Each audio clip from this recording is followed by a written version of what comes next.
Good morning. This video is for our Friday, September 11th class instructions through Zoom. I'm going to walk you through what our tasks are for today. The first thing that you must do is your attendance question. If you do not do your attendance question and you do not show up for our class Zoom, you will be marked as absent. Everybody must complete the attendance question every day. The second task that you're going to have is this Edpuzzle class invitation link. You're going to click this link. It's going to take you to a new website where you will fill in some basic information such as your name. I need your actual name, not a nickname or a made-up name. You need to type in your actual name, and you're going to accept my invitation. Edpuzzle is a website and a learning platform where I can embed assessment questions into videos to make sure that you are understanding the concepts being taught. And if you are struggling, it's going to help me identify that. Some of these will sometimes be for a grade, so you must accept the invitation. The third task that you're going to complete is called a Claim, Evidence, and Reasoning activity. This stands for CER. A CER is a scientific writing method that we use in science a lot that helps you build your critical thinking skills, where you're going to answer questions and use the evidence within the problem or the video or the text to support your answers. So I'm going to walk you through this one.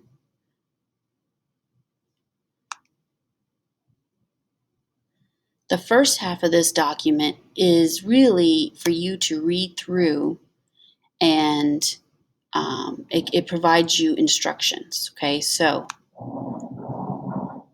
CER, C stands for claim. That is your answer to a scientific question. E stands for evidence. That's the information or data you're using to support your answer. And R stands for reasoning. That is a full explanation of how you will support your claim using the evidence. This R is where you're going to be graded on the most.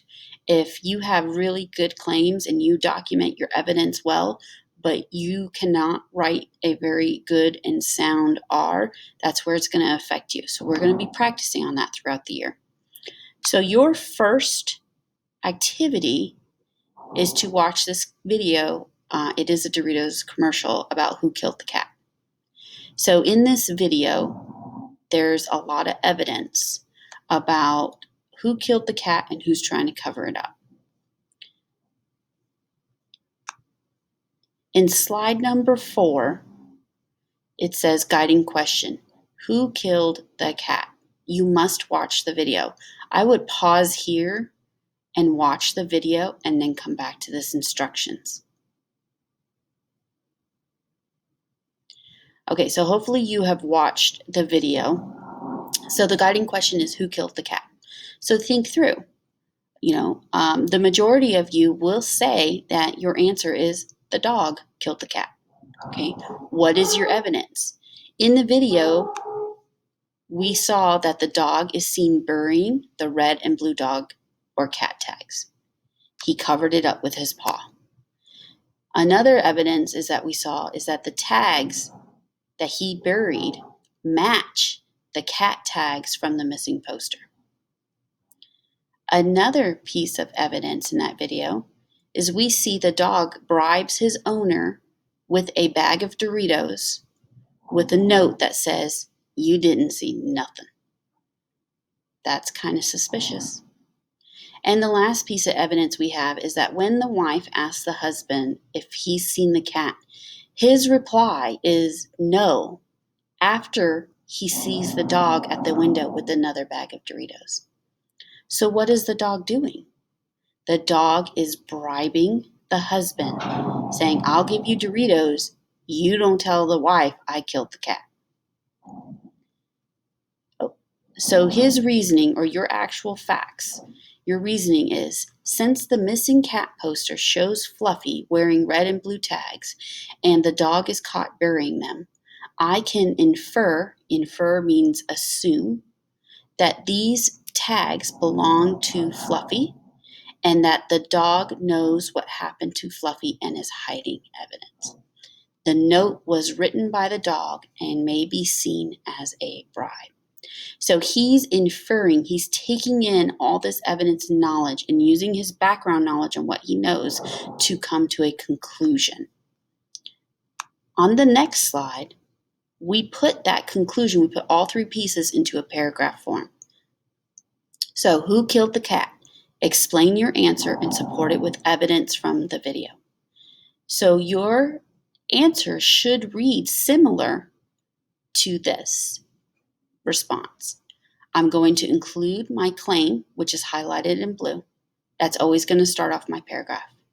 I'm going to include all pieces of evidence I've documented. That's highlighted in green. And then I'm going to include and end my paragraph with my reasoning. That's what's highlighted in red. So this paragraph reads, the family dog killed the cat. Since the missing cat poster shows Fluffy wearing red and blue tags and the dog is caught burying them, I can infer that these tags belong to Fluffy and that the dog knows what happened to Fluffy and is hiding evidence. The note was written by the dog, which said, "You didn't see nothing." This is indicated by the delivery from the dog and poor grammar, and may be seen as a bribe, since Doritos are loved by everyone and surely would be a sufficient reason to not investigate the cat's disappearance. Clearly, the cat's death will remain a secret as long as he keeps the Doritos in stock. So we had our claim, the dog killed the cat. We have our evidence, and we have our reasoning. And we put it all together in a paragraph format that covers all the main parts. So,